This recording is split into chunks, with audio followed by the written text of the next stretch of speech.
like to draw everyone's attention to the following. This hearing will be recorded and the transcript will be published afterwards on the States Assembly website. All electronic devices, including mobile phones, please switch off to silent. Please do check now. And I'd ask any members of the public who've joined us in the room today, do not interfere in the proceedings, and as soon as the hearing is closed, please leave quietly. And I'd be grateful if everyone could speak in the right, speak clearly into the microphones, just check that they're close to you. So first of all, we'd like to do introductions. I'm glad that Deputy War is able to join us today. And so my name is Deputy Hilary Jeune, and I'm the Chair of the Environment, Housing and Infrastructure Scrutiny Panel. Deputy Tom Coles, Vice Chair. Deputy David War, Member. Deputy Alex Curtis, Panel Member. Constable David Johnson, Panel Member. And over to you. Okay. Guy Morris, I'm the Chair of the Jersey Landlords Association. Mark Cummins, Treasurer of the JLA. Richard Buchanan, Committee Member. Sandra Genet, Committee Member of the JLA. Thank you. And before we begin, I just remind that this review is covering the changes to the residential tenancy law, which was lodged by the Minister for Housing to strengthen Jersey's legal framework for residential tenancies and to deliver on the common strategic policy commitment to improve arrangements for tenants and landlords. And the overall aim of the panel's review is to identify whether the amendments are fit for purpose, achieve the stated goal of improving arrangements, and whether there are any unintended consequences which could arise from the implementation of the amendments. The panel has closed its call for evidence, and we are in the process, after our public hearings finished, of analysing submissions, and information made to this review will be of assistance through an expert advisor. So we have appointed an expert advisor who will also be reviewing the submissions that we've had, and together the advisor will compile a report for the committee, and then we will be compiling a report that will be lodged to the state's members to have as part of their consideration when they look at these amendments and decide how they will be voting. And at the moment, the date for this to be looked at the States Assembly will be the 8th of July. Could you say who the advisor is, please? Yeah. His name is Michael Tomlinson, KC. Mm-hmm. He is the former Solicitor General for the Conservative Government. Yeah. Thank you. And his report would be as an annex to our overall report, so you would be also that would also be made public as well. Mm-hmm. So first of all, we received, of course, your submission. Thank you very much. Could you explain maybe what JLA's overall position on the proposed amendments is? And could you clarify whether you support the principles that are behind the reform, even if you have concerns with the implementation, as you have pointed out in your submission? Yeah, okay. Very, very quickly, the JLA is an association of Jersey private rented sector landlords and private rented sector property agents. We have currently 329 members. Our view on the changes to the residential tenancy law is are mixed. Some of the parts of the law, at least the principles behind the law, seem to us to be relatively reasonable. So a quick example is requiring landlords to have insurance seems to be relatively reasonable thing to ask. Whereas policies such as rent controls and open tenancies, as I'm sure you've seen, are more of a concern for the private rented sector in Jersey. And just to maybe say, because sometimes it's difficult to, that when we're talking about the principles, and I can read it here, the principles of that the Minister is aiming for is law to amend the residential tenancy law, including to improve tenants' rights under residential tenancies. So would you, as an association, believe that these principles do you support these principles? Well, we certainly support the principles of more clarity, better relationships between landlords and tenants. We think parts of the law go a fair way to achieving that.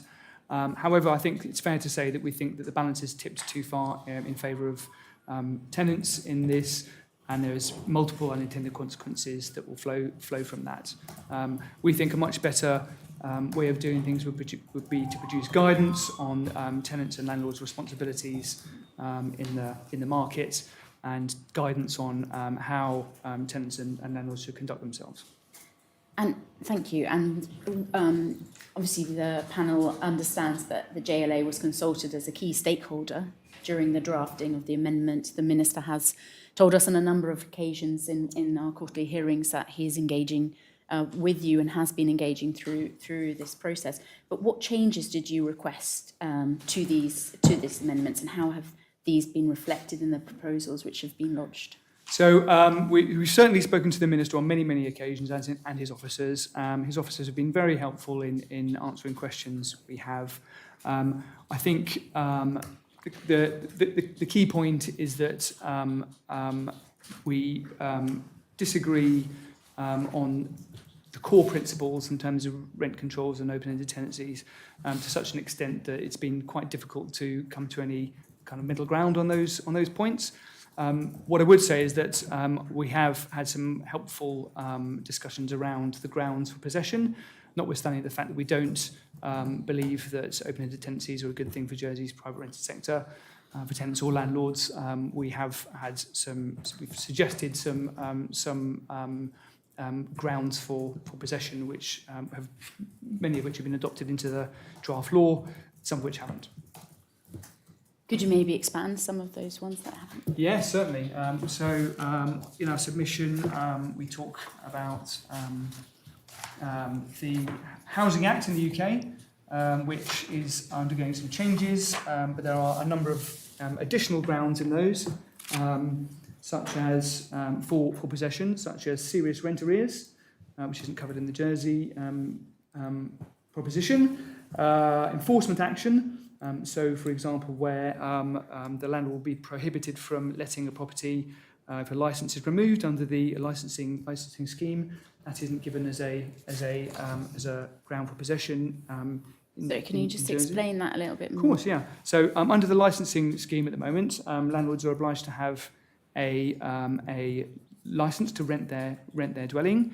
In certain circumstances, the licence can be removed if there's serious breaches of prescribed hazards or breaches of minimum standards.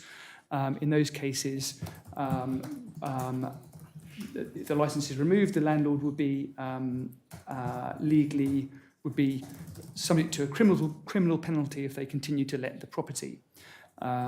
So one would hope that this law would allow the landlord to then give notice to the tenant if the property is in such a parlour state that their licence has been taken away. Is that not under the one of them that says uninhabitable? Yeah. It's Item H, uninhabitable residence. Yeah. Well, it depends, because the licence can effectively be taken away for other reasons. So one would hope this would never happen, but in the situation where a breach of a condition which doesn't amount to an uninhabitable property has happened, a licence could, one would hope it would never happen again, a licence could be taken away. And in that situation, there'd be a gap between what's an uninhabitable property and the licence being taken away. So I think that needs to be clarified. We asked about discretionary and compulsory reasons.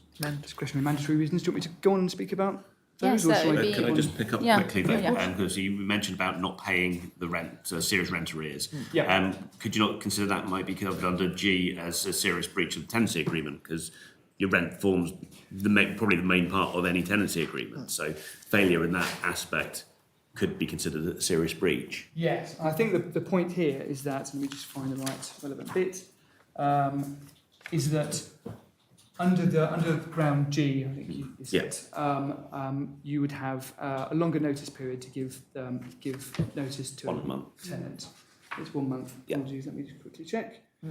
On page 6 of the draft law, if you've got that, it's where the table is. Bit. Serious breach. And one of the points about this law is it's very, very complicated, and getting to grips with it has been something of a difficult job. Serious breach tends to be 1 month, 1 month. order possession in terms of at least 8 weeks' rent. Oh, sorry. And the point here is that in the UK Housing Act, it's a mandatory ground. So the court would be obliged to give, because as you say, a breach of the most important covenant in the tenancy agreement, in the lease, is payments of rent. The English courts, the English Parliament have decided that actually it would be a mandatory ground. So the court would have to order eviction if there was more than 8 weeks of rent in arrears. And we think that would be a useful thing to have. Otherwise, you give your 1 month ground, but there's, it has to go through. It becomes a discretionary ground. Yeah. Right. Yes. No. Thank you. And that you were just going on about, because this is very interesting, because of course this is related to this list that we were talking about, and for us that's something that hasn't been. We've started talking about if this list was maybe. Is there other things that needed to be on that? And can it be expanded? Would you think, and maybe we'd just talk a bit more about some of those things, but if these points that you're mentioning were on that list, you would feel that you would be able to support then? No. And I can talk briefly about our objections to the open-ended tenancies part of this now, if that's an appropriate time. Well, maybe we go into that in a minute. It was just more about Happy to this do that. specific. Maybe we go into that just. This list, even though we're saying then that, even though that you have said that there is some omissions that you would have liked to have seen at the end of the day, it would still not. No, and I think the reason for that is because there are other aspects of removing fixed-term tenancies, so this flows from the fact that fixed-term tenancies are going to be removed, and it will be more difficult to evict a tenant under a periodic tenancy. Tenancy to end. A tenancy to end. If it makes it more difficult so the reason why these grounds have been put into the law is because there must be some way for a landlord to get rid of a tenant in a very serious situation, such as serious nuisance or non-payment of serious non-payment of rent. We would for example. The uncertainty that removing fixed-term tenancies creates means that it will be,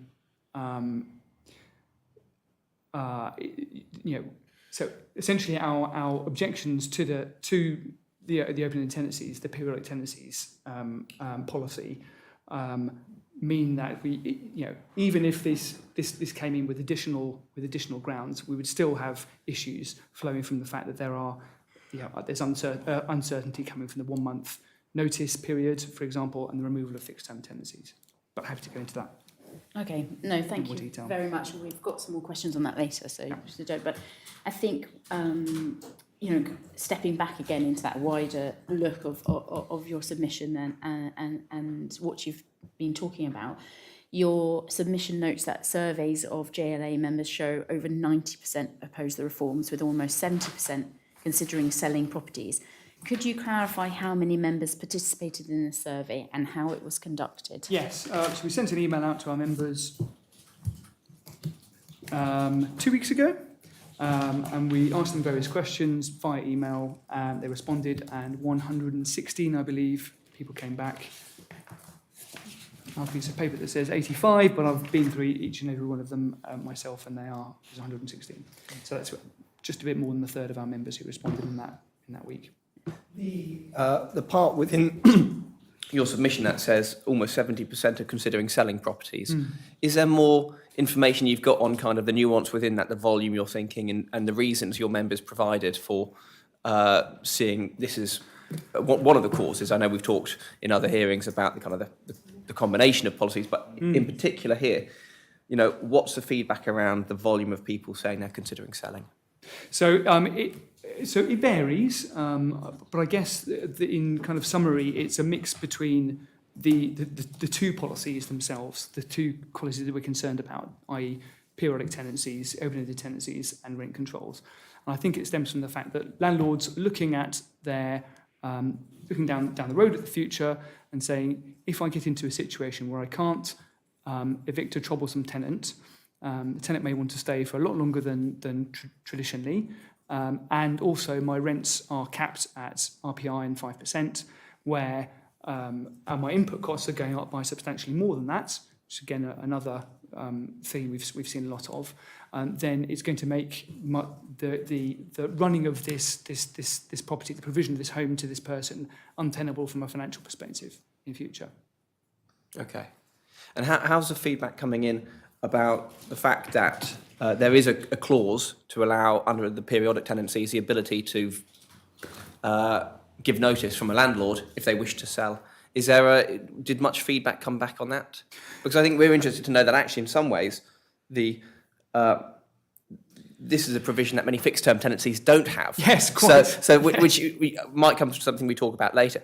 But where does that balance fall between there is a power for a landlord to sell with vacant possession, but at the same time, a lot of people are considering selling before the law. I just wondered is there feedback about that? Do you think there's clarity?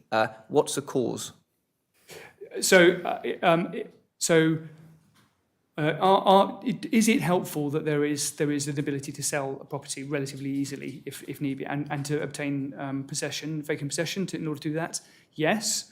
I think what we have to, and the feedback has been that yes. I think people are still worried about this as an overall issue. Is it desirable that people in the landlords in the private rented sector are so concerned about this legislation that they're considering selling? No, not at all. Jersey's got a really vibrant private rented sector. Almost 15,000 homes provided to Jersey's population, which is roughly a third, given judging by the last census. Buying a house in Jersey is extremely expensive. And people, for better or for worse, need the private rented sector to support them. People in I would say the vast majority of those relationships between landlords and tenants are pretty good ones. Of course, there are going to be disputes from time to time, but I think that a lot of those relationships are absolutely excellent. If we shrink the private rented sector, we risk getting into serious issues in terms of, I would go so far as to say homelessness, but also the availability of decent property to rent in Jersey. Can I just follow up on that last question? Concentrating on the reasons for getting possession, and we've got to remember that the present law enables a tenant to apply for a stay of execution, and the court can consider that. I mean, are there, to a certain extent, the new provisions mirror those? Are there loopholes, are there gaps in that? Are there certain provisions which could be included in the new law which would actually assure your members that it's no additional hardship to you? If the law goes through and open-ended tenancies are a factor of that law in a similar fashion to this, we have a concern in that, first of all, we would like the grounds for possession to be widened, but also we feel that looking across the water at England and Wales, the grounds for possession are split out into mandatory grounds and discretionary grounds.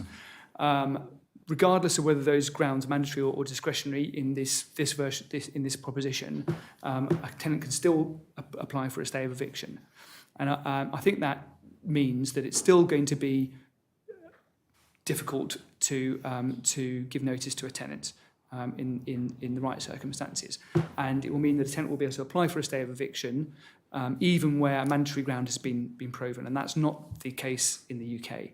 So there is a concern there. In the UK, but it might not be the case in the UK, but at the moment a tenant could go to apply for stay of eviction in any case, can't it? Indeed, they could. Yes, that is true. But I think if we're moving to a situation where fixed term tenancies are being removed and we're moving onto periodic tenancies, the minister, if he was sitting here, would admit that there need to be a certain grounds for possession, and certainly when he's been speaking publicly, he's been saying, well, there are ways in which the landlords can obtain possession, and these are the ways. But what we're saying is that if we're moving to a situation where we have a list of grounds of possession that you can only give notice from under that list, it needs to be somewhat easy to give notice to a tenant and obtain vacant possession in the right circumstances. And so where there has been serious rent arrears, for example, or serious nuisance, we'd like, as in the UK, for there to be a flow through to obtaining an eviction notice relatively rapidly. Okay, that's an interesting point. So it's because there is still that applying for stay of eviction in place that there is kind of like an extra layer, I suppose. Is that what you're saying? There's an extra process put in the steps rather than it being made simpler, that there is that list and therefore that list will then be very clear for grounds for possession. There's an extra...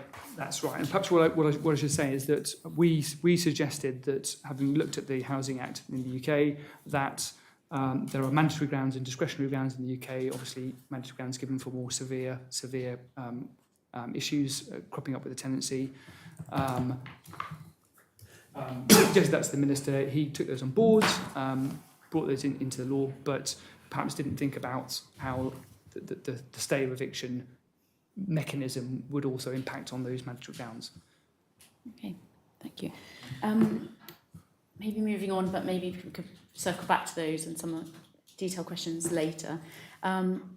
What information was shared with members about the proposals and guidance information provided by the government as part of the survey, for example, that you set out? Like how much, I suppose, education and information sharing to help members to understand what the amendments are has been done? How much do we share with our members? Yes. So we have I think we've kept members up to date all the way along. We've been having regular meetings with the Minister, and we've passed on emails. We've also held regular coffee mornings. We try and do those once a month, and 40 or 50 members will turn up to those, and we'll share information about those at those coffee mornings. We've been holding back. We've been waiting for the actual law to come out so we can tell our members about details. Since the law came out, we prepared a kind of 5 or 6 page briefing note that we sent out to members, and we've been sending emails out once or twice since then, just to keep members up to date about the issues. Okay. We've also sent them, we also sent them a link to the proposition and a link to the guidance produced by the Housing Department. Okay. It was a month or 6 weeks ago, I think now. Thank you. And maybe moving on to rent controls. Of course, we have also been collecting tenants' submissions from tenants. We have had a tenant survey. And of course, as you can imagine, many are saying that this is important because of potential and perceived and also evidence to show that there's been excessive rent rises, and that there's a concern of that, meaning they are concerned about that, not knowing about what's happening in the future. Could you give us a little kind of understanding of what you feel about rent controls, about the different elements that have been proposed in the amendments? Because of course there's many points within the amendment. It's not just the 5%, but actually there is that notice period. There's RPI. There is only once a year. Like if we break it down, where do you see the association support with this or not? Of course. So I guess the first point to make is that giving notice of a rent increase once a year and no more is an absolutely reasonable position to take, and we are, as an association, very happy with that. Giving 2 months' notice seems a reasonable position to take as well, and we're pretty happy with that too. Again, we totally support clarity between landlords and tenants. We obviously have bigger issues when it comes to the actual the increases themselves. I won't go over every point, but there's plenty of evidence from people who are far more learned than me that rent controls in general, even tertiary rent controls, tend to reduce the quality of property because landlords are disinclined to invest as much as they would have beforehand if they think they won't be able to increase their rents in a reasonable fashion, and also the quantity of property because landlords feel that they they can't make ends meet and may leave the market. I think the main point I'd like to make about the 5% cap, or the RPI or 5% cap, is that it doesn't take into account landlords' costs and the fact that those have gone up substantially during the course of several years now, and by a far more than RPI we would submit. So, Particularly insurance. particularly insurance is a very good example. I mean, some people have. Yes, I can help with that. I mean, I run a lodging house, and the lodging house sector has been particularly hard hit by the insurance market. For example, I mean, last year to insure my lodging house, which has got 7 tenants, I paid something like about £2,500. This year, this last year's premium was 7,500. Wow. Because the market has just gone away, but it's a high risk. They don't want to insure enough to store Kieran, and they're desperately trying to recover their costs. And I think on the subject of costs, I mean, as a lodging house owner, we're rather more tied to costs than somebody who rents a house and supplies the tenant buys their own utilities. I mean, this year I increased my rents by RPI, which, as everyone will know, was 2.5%. Immediately following that, water costs went up by 5.5%. Electricity costs went up by 7.5%. Now I supply hot water heated by electricity to my tenants, and obviously I supply them with water. So in terms of my rise, that's immediately eaten into. So RPI is a good measure, but it doesn't always work, unfortunately. Yeah, Costs in Jersey is an expensive place to operate in, and as a lodging house owner, I keep an accurate tab of the costs, and every year my costs have gone up by more than RPI. Cost of services from plumbers, electricians, painters, decorators, all of which you have to employ when you run a business, they have increased exponentially in the island. We think that construction costs, so repair and maintenance costs, have gone up by something like about 40% over the course of the last 2.5 years, which is very substantial, and something that presumably government will recognise, given the most recent report into the public property portfolio owned by government. It is expensive to. Could I just come in from, obviously, Richard has said, obviously, from a lodging house perspective. I'll come in from a private landlord's perspective. My building's insurance has gone up 100%. It's gone like from, say, £400 or £500 to like £1,200 now. And some insurances aren't even giving. They don't even want to insure some properties now for the rental market. So you're really sort of quite stuck with certain insurance brokers. You have no choice. Again, from Richard as well. I mean, tradesmen, we want to maintain our standards of good accommodation in conjunction with the licensing law, which I would think most landlords want to do. But if the rent is capped at 5% or below, as Richard has said, tradesmen, if their rates are not capped. They're charging basically what they want, and it will come in time. It will be ill affordable to some landlords. Side of understanding the principles is to support greater assurance to tenants, for example, so they also can help try to budget. Mm-hmm. I think that's what the minister is trying to go through. So assurance to landlords as well. An assurance to landlords, but would the association see any reasonable cap? Well, I see Mark shaking his head next to me. Probably not, because we disagree with the concept of price controls in any market, and we think that they distort free markets, which is never a good thing. They lead to unintended consequences and all kinds of other issues in markets. One thing I would say is that an index which an RPIL index, which took into account rising landlords' costs, would be a fairer way of perhaps doing this if rent controls were to come into force. However, the whole principle is one that we disagree with for the reasons I've mentioned. So, go on, Alex. I was going to ask, Guy, what in your feedback is typical of landlords in the JLA when it comes to rises historically? Yeah, well, I think it's fair to say that most people will put up rents by RPI. But at the moment, there are natural breaks within tenancies at the end of a fixed term, or when a landlord does give 3 months' notice, or when a tenant decides to leave, where a landlord can mark to market. And we hear all different versions of this, but some landlords put up rent by RPI, some put up by less, some don't put up rent for 10 years, and then when a tenant leaves, mark to market at that point.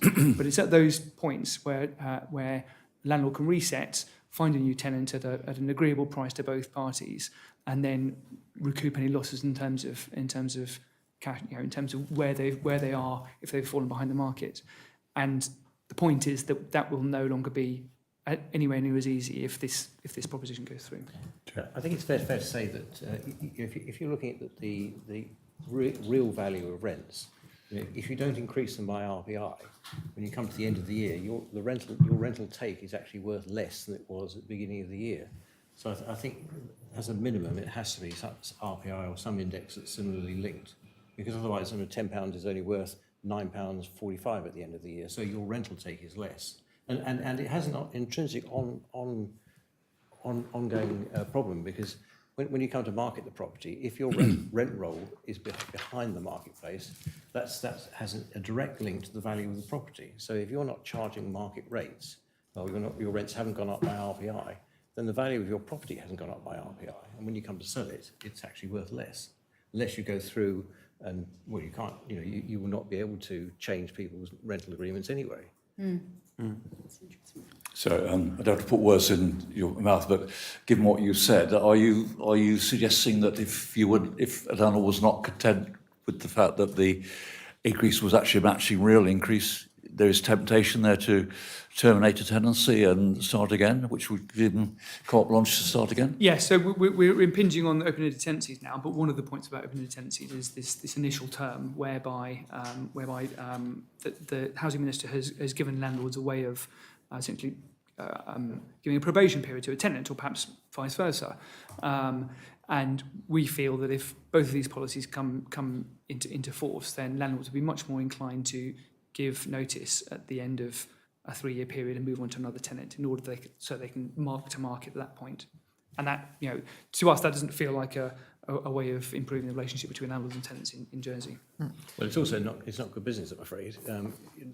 Good tenants are as valuable as hen's teeth, and you hang on to them as best you can. And if you've got good tenants, you certainly don't want to have to get rid of them and start again, because it's not as easy as just saying, well, I'll take some more tenants in, because you need to check to make sure they're going to pay the rent, they're going to behave themselves, they're not going to damage the property, and they're not going to suddenly leave, without paying the rent, which I've had on many occasions.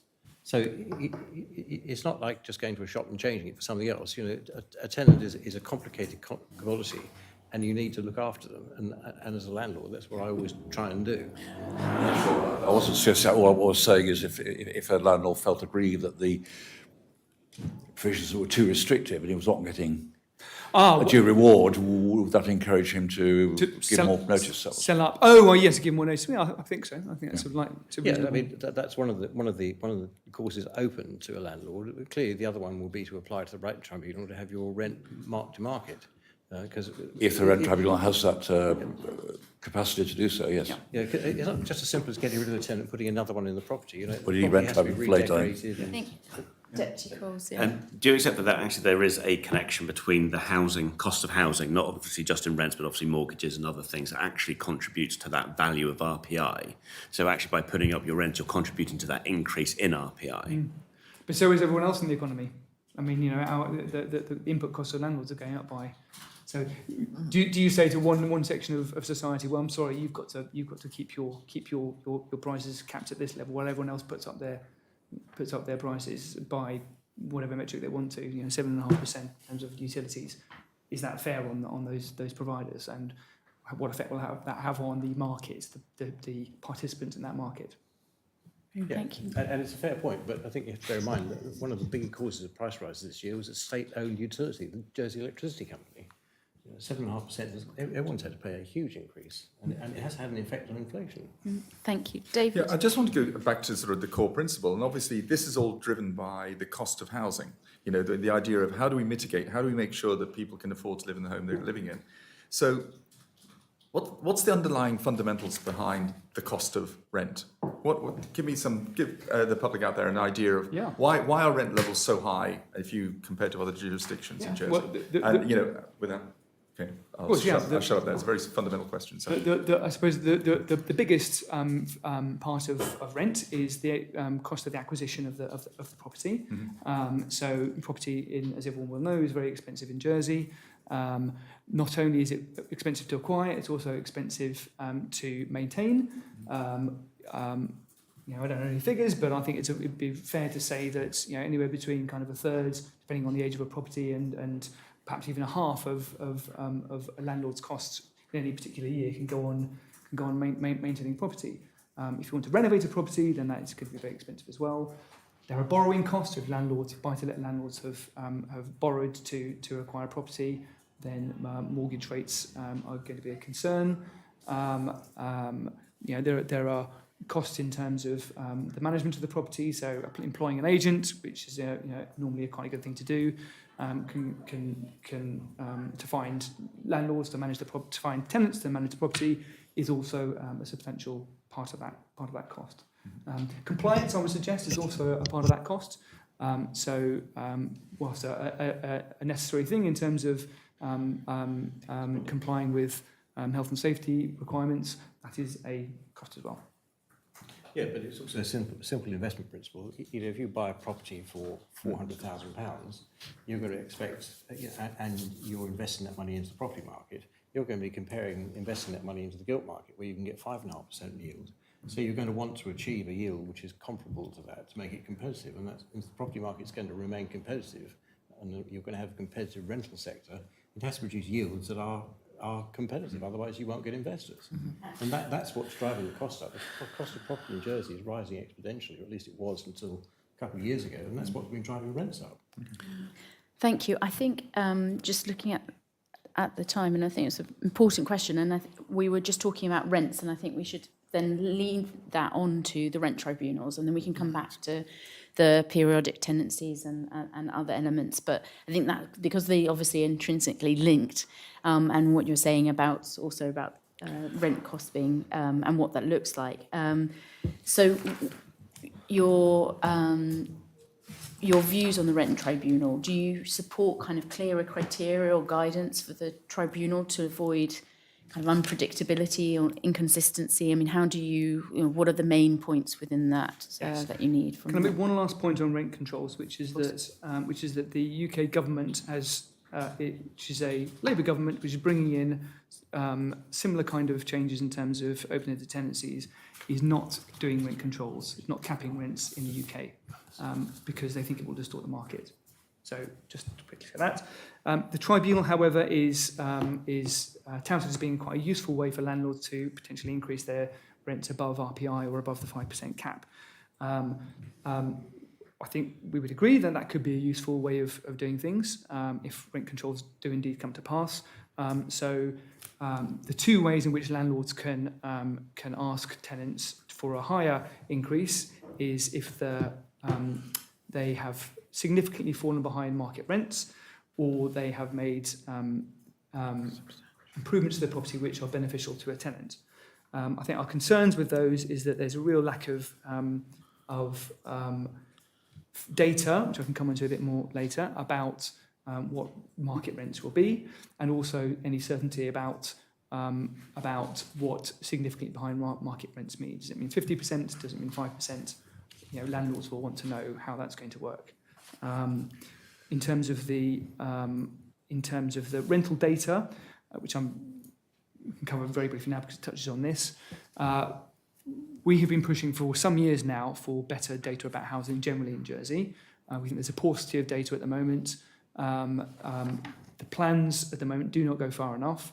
Having rental data tied into licensing returns is not a bad idea. However, licensing returns are only made once every 2 years. That would mean there will be potentially a 2-year period between licensing returns, the statistics coming out of them being available to the rent tribunal to work out what a market rent is, and the next set coming out. So the injustice that could be done to a landlord or a tenant along the way, if rents fluctuate substantially in that time, will be quite substantial. Also, we're concerned about what there's no real definition of what an improvement to the tenant's benefit actually means, and that will be up to the tribunal to make a determination about that. I'm going to raise also a slightly contentious issue, which is that we're a bit disappointed that the Housing Minister has barred members of the Executive Committee of the Jersey Landlords Association from being from sitting on the Rent Tribunal. He cited the fact that there are potential conflicts of interest. We think that that doesn't apply. We may be representing landlords, but we'd hope there will be an adequate representation of both landlords and tenants on any rent tribunal. If proof were needed of our good intentions, I can refer to the licensing scheme, which we were opposed to. However, the day after the licensing scheme came into force, I wrote to the Minister saying, how can we make this work better for landlords and tenants? I wrote to then the current Minister and said the same thing. We put on 4 presentations to our members and the general public, landlords and tenants, in relation to what prescribed hazards are, what health and safety means. The Environmental Health Department came on and did those. We are very much about compliance, but we're just a bit disappointed about that. If I could just add to my chairman's, we've also spent a lot of time liaising with the Environment Minister's officers to provide input into a revised guidance note. I mean, we spent hours of time on that. So we're aware as a scrutiny panel of that. Thank you, but we focus Just on staying on your comments about data and what the law does and doesn't provide, and you've mentioned in your submission you've always wanted to see better data collection, and you highlight, in your view, that the gap, the 2-year gap, is insufficient. Does that mean your members would support legislation, tied or irrespective of this law, to improve data collection for the government? So your members would be happy to submit data to, on a yearly basis if it then helped inform policy? It might not be happy, but I think it would be for the benefit of everyone if they did that, and discuss whether it could be even more frequently than that if it means better decision making within the State Assembly. I'm not casting aspersions, but wouldn't it help to have better data? Which brings me back to probably the key point about the whole proposition from our perspective, is that where is the data to support the proposal that rent controls need to be put into place? We've asked several times, many occasions, and we haven't had any data which proves that there is such a serious issue with inflated rent increases in Jersey that it warrants this kind of intervention in the market. To the same extent, where is the data that proves that revenge evictions are such a serious issue that these kind of provisions need to come into place? If it's out there, we'd like to see it, and maybe we'd agree that some of these changes need to make place. But we don't think there is any data at the moment. We've asked for it, we haven't been given it. We are concerned that this is relatively draconian measures to tackle an issue which is, I'm sure exists, but only exists in a very small minority of tenancies. Would you describe sledgehammer to crack a nut? Yes. So I think maybe looking at the time, I think we need to maybe circle back, as we feel we've covered the things on the rent cap, but going a bit more in detail in that periodic and the fixed term versus periodic. And it's interesting you were saying about revenge evictions, but earlier you were saying that it's the prerogative of the landlord to be able to, after the end of a fixed term, though of course a fixed term agreement restricts the landlord maybe more than what is being proposed by a periodic tenancy, because, for example, they can't sell their house. I think that was already raised. But there is that moment, of course, where there is that roll-on, or where the fixed-term tenancy comes to an end, and then another one is made, and that's the moment where potentially a landlord could ask a tenant to vacate the property, and vice versa. And vice versa, of course. This we're wanting to ask, do you think that your submission states that periodic tenancies would be less flexible for landlords? But it also has been suggested to the panel that they could also provide less security for tenants than fixed-term contracts. So the fact is that though we have that rolling fixed term, the tenant and the landlord, as you've said, both know that there is a certain period that's fixed. Yes. Whereas a periodic tenancies mean that there is then this specific list of permissions to vacate the property, but otherwise, which then is 3 months or 6 months or 7 days, depending on. Would this be a fair assumption? It's a very comment. At the moment, a tenant can can enter into a fixed term lease, be it 1 year, 2 years, 3 years, 5 years, and be pretty certain that they will be there in 1, 3, or 5 years' time, unless there is a serious breach of the tenancy agreement. I think that these grounds give landlords more abilities to demand possession back. So if a landlord did want to sell a unit, then it would be able to do so during that time. I think that begs the question, because we spoke to the Jersey Estate Agents Association in a public hearing this week, and their view was that most of their landlord clients and their tenants subscribe to a 1-year fixed term, and that would be renewed. So at the beginning of that, the tenant and landlord know, as you say, security of 12 months rolling down, and then a discussion of renewal, another 12-month security. Is fixed term more common within your members or periodic? And what are the choices for choosing those different ones in your members? Yeah, And I think maybe also, just Lean, because you said 1, 3 and 5, the Estate Agents Association said 1 year is a normal one. So I suppose adding to Alex's question. Yeah, I think your question goes to highlight the complexity of the market out there. And actually, there are many different practices. We've had quite heated discussions in coffee mornings that we put on between landlords who prefer fixed terms and landlords who prefer periodic tenancies. However, on balance, I would say that most landlords tend to prefer fixed terms, and because with the certainty they provide to both landlords and to tenants, at least that's a perception. Is 1 year a typical term? I suppose that some people, we've been speaking to people today who've said that they want to give 5-year or a 9-year tenancy agreement to a tenant, and the tenant's perfectly happy with that. Some people give 1. My personal practice is to give 1, and if everyone's happy after 1 year, I'll give a 2 or 3 year lease, depending on what the tenant wants. There's a broad range of practice out there. Can I just come in on that as well? I mean, I have spoken to all of my tenants at great length, keeping them updated, the licensing law that came in, and especially with all the implications of the Housing Minister's proposals. All my tenants are on fixed terms. I've explained in depth about, if we have to go to open-ended tenancies. They have all said they feel they have more security on fixed terms, whether it's 1, 2 or 3. I actually give them the options of 1, 2 or 3. And if they opt for, as Guy has said, 1, they know that they can stay there for a year. 3, a landlord, most landlords are very good over here, and they sort of plan. They know what they're doing, unless it was something that happened. I think most in general, my tenants, and I've spoken to a lot of other people as well, they prefer fixed terms. They don't want, they've got more security. Thank you. And then moving on, maybe when you in your submission, you described the draft law as taking on an adversarial approach that risks criminalising compliant landlords. Could you kind of clarify your concern here? Yes, of course. Fines have been introduced, and some may say that there's potential a rationale for providing those.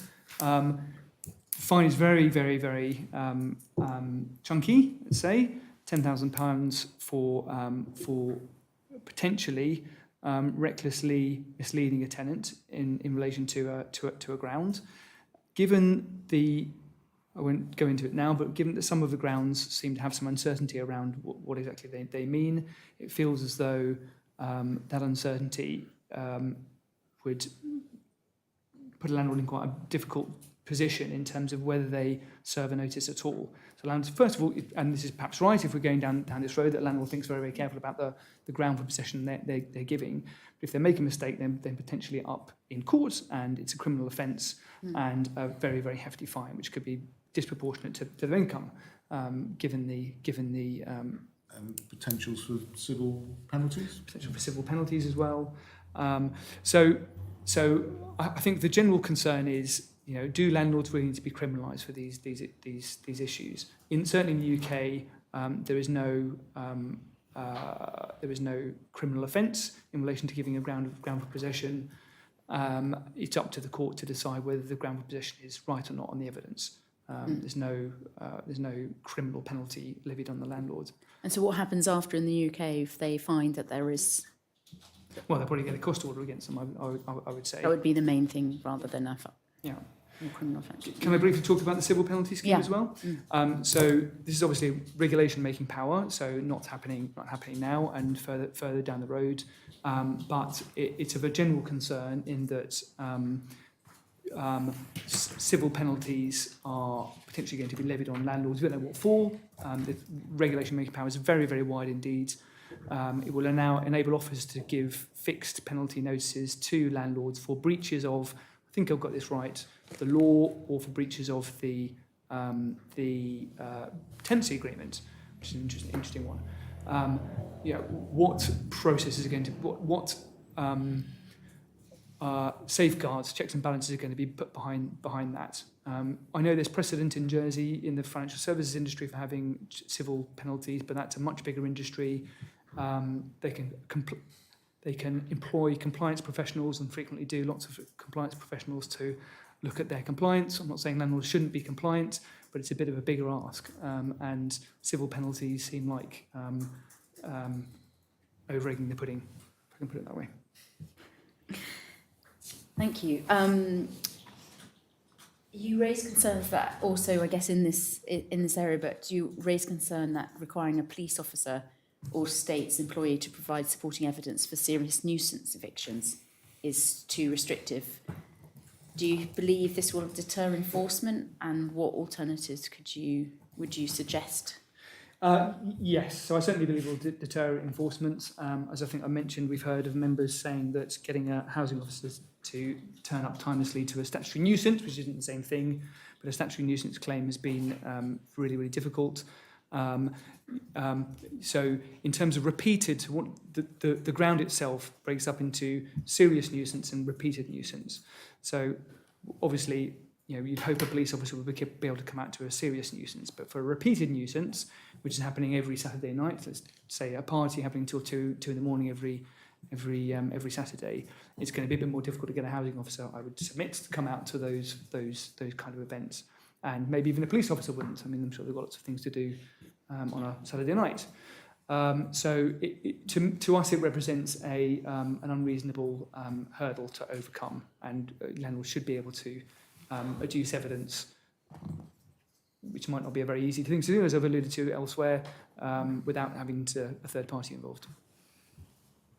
Do you have examples of cases where landlords were unable to secure, like that third party eviction evidence? Yes. Wrong word. I read it. Yes, I do. Yeah. Yeah, in a timely manner. Yes. First of all, in a timely manner, but also the bigger issue is that frequently in nuisance cases, other tenants who are neighbours and third-party neighbours who are not necessarily tenants can be frightened to give evidence in those kind of situations. And because it's a civil claim, there's no power to compel them to give evidence. So in situations where perhaps quite serious nuisance is involved, it may be virtually impossible for a landlord to get any kind of evidence that the issues are happening. Until it gets so bad that people are obliged to give evidence. And that is not the situation I think we would not want to find ourselves in. Okay, thank you. And you have suggested in your submission that fewer landlords will accept higher risk tenants, undermining access for vulnerable groups. Can you maybe expand a little bit on this point? Do you believe that the enhanced tenant protections under the draft law would be the primary reason for this reluctance?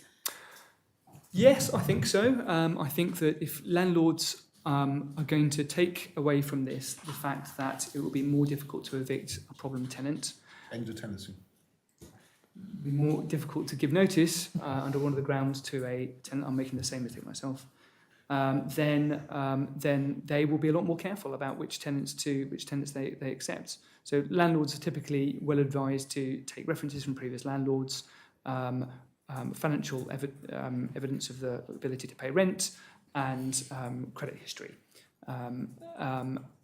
Where will that go next? I think landlords will be well advised to get probably 2 or 3 references and phone up all of those references, and they may make judgments about tenants, particularly more vulnerable groups, which they wouldn't have made before in terms of payment of rent and nuisance and any other issues. And people without a rental history, either newcomers to the island or young people? Young people, yeah.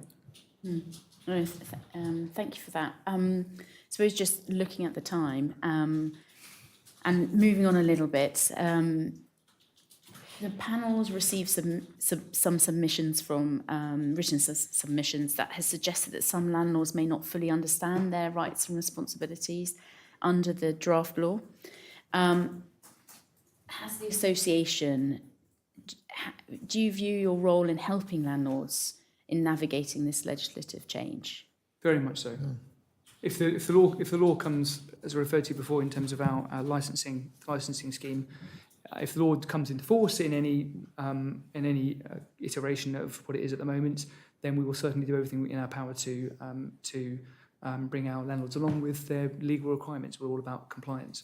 In fact, I've already reached out to the minister's offices asking if they would come to speak to us if the law comes into force. I think that was about pets, but certainly, we'd want them to come in and do presentations. Similarly, if there was good, clear guidance. And I think in that sense, I was going to go. My next question was about the kind of the flip side. Do you feel that there has been this adequate communication? You've talked about in the past working with the minister's offices, have met a number of times with the ministers. Has there been adequate communication with the proposed changes, and they're quite detailed, as you mentioned earlier? It's quite detailed in the different changes there to get your grips around it. Do you feel that there has been that support from the government side in helping to understand the changes? Yes, I think it's For fair to us, say. we've been very proactive, but I think to ordinary landlords, it's very difficult for them to understand what is coming. Yeah, perhaps less so. People who aren't members and aren't following the press are going to find themselves perhaps in jeopardy. Thank you. Is there any further questions from the panel? I have one interesting, because reading through your submission, you were talking about the immorality section of the UK law and the reintroduction or the removal of that. So I suppose part of my question went, do you believe that our courts are right to be able to judge morality? Wow, that's a great one. Really careful what I say here, isn't it? Well, they do it in the UK, so why shouldn't they be able to do it over here? There are cases in the UK about immorality, and this is obviously deals with a very specific issue. But if if amendments are going to be made to the law, then it feels like we should bring that bit of it in as well. But can you think of anything that you would consider immoral, that it couldn't already be considered illegal and then may already fall within one of the categories of reason to evict? The main issue is prostitution, isn't it? So certainly that provision brought in to deal with brothel keeping in the UK, which I'm pretty sure is illegal, but various brothel keeping is illegal. Yes. But different forms of prostitution would are not particularly good for, I would say, society in general, and certainly don't make other tenants and neighbours feel very happy. So it feels that should be a way of giving notice to a tenant. Would that not fall under the category of carrying on a trade? Potentially. Yes. One more serious question. Yes. Going back to the central tenet of fixed terms or periodic notice, I mean, is it the case that if fixed terms are more popular, as they say are, in a typical fixed term situation, is it the case that the agreement would provide, say it was for 3 years, would provide that within the last 3 months or so there will be a mechanism whereby tenant is informed, etc., and reminded, so I'm just concerned that tenants should have a, not just forget the date, but it's in landlord's interest, obviously, to make sure it carries on. But Yeah. do normal tenancies have that provision? So I don't think there is a provision. I think it's a matter of good practice, and I think the landlords who are committed to good practice will be having the discussions early, and talking to their tenants. Not everyone does it. So good practice could be incorporated in the law if necessary, if that would. Good practice could be incorporated in guidance, Guidance. which would be an excellent idea. And one of our proposals is that instead of producing this relatively restrictive law, that guidance on the current law, which has lots of good things to on its side, would be a great thing, because tenants and landlords don't understand their obligations at the moment. And also guidance on matters of good practice would be a fantastic thing to add as well. And we would certainly support that wholeheartedly, and happy to work with government to produce that. Sorry, my other question is going back to the, Well advised to do that, to include a break clause. but typical, I'm just trying to work out whether a fixed term does actually mean that at the moment, that the no grounds. Oh, so yes, sorry. I don't think, as I was saying, I don't think break clauses of that nature are prevalent at all in fixed term tenancies. Okay, I'm so- sure there are examples of them. I suspect they probably deal with specific situations. So a landlord looking at the future and thinking, I may need to take the house back at some point to the next 5 years. You have to include that specifically, yes. Certainly. Yes, you'd certainly have to include Yeah. that specifically. Yeah, Okay. there'd be no way to. Yeah, Which supports Sandra's point that a tenant might feel more secure then. Yes, okay. Yeah. It kind of make a very brief point in terms of security and certainty. So the 1 month, and it's fixed terms, the 1 month notice that's going to be available to tenants in periodic tenancies is going to present a very serious problem for landlords going forwards, because it's going to make it more difficult for landlords to plan works around the end of a tenancy. At the moment, a landlord can look 6 months down the line and say, this tenant wants to leave, or I need to do some works to the property, so I'm going to give my notice to the tenant in order to do those works. Can plan in the architect, the main contractor, the various subbies to come in 3 days after the tenant's vacated the flat, get the work done, turn the unit around relatively quickly, and get it ready for someone in the market again.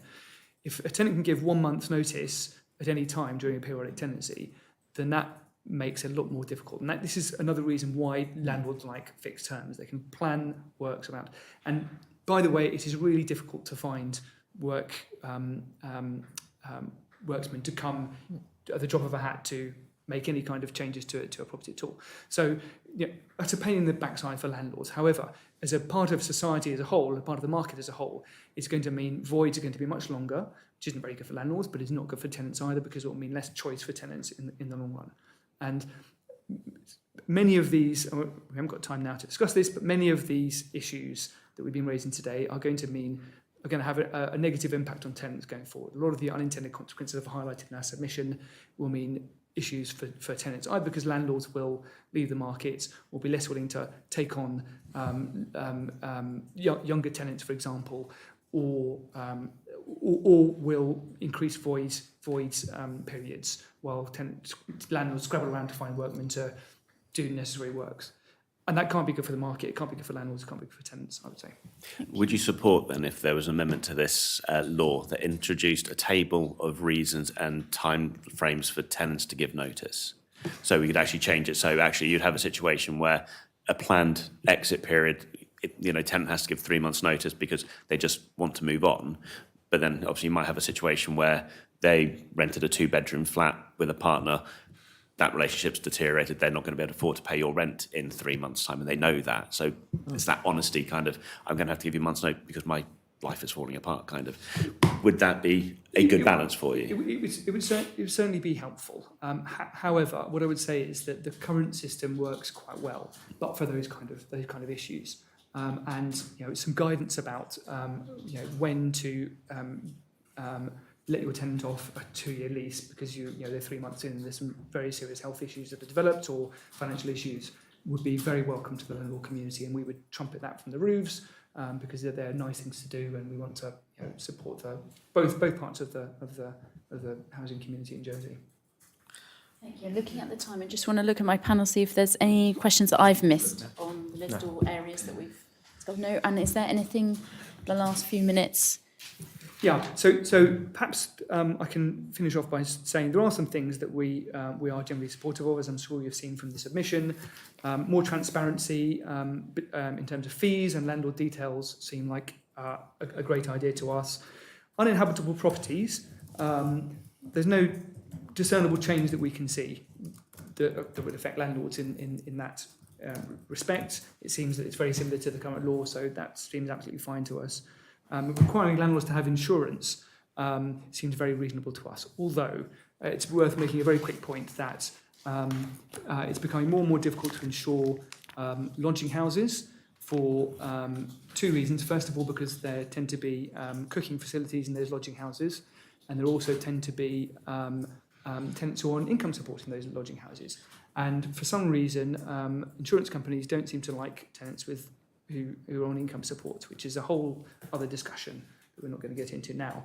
So requiring landlords to have insurance in that situation may make it heap more issues on a landlord who's already finding it difficult to find insurance for those kind of reasons. The data point, we certainly agree with data, it doesn't go far enough. Data in general is vitally important. There's lack of data at the moment in terms of the housing, and I think that's probably it. Have I forgotten anything I need to say? It's more red tape interfering in the market, which will cause problems. So reducing red tape is one of the principles of the council ministers. So that needs to balance against what we're talking about here. Perhaps I can also say that the common strategic policy requires that, it puts out that both landlords, tenants and landlords should gain from this new residential tenancy law. I think the view of our members is there's not very much for landlords in there at all at the moment. Certainly clarity is a great thing to have, but there's nothing that landlords are gaining out of this that they would otherwise gain. So I don't think it does fulfil that policy. Okay, thank you very much. I'm sorry because we're out of time. So, but thank you very much. Thank you very much. For coming today.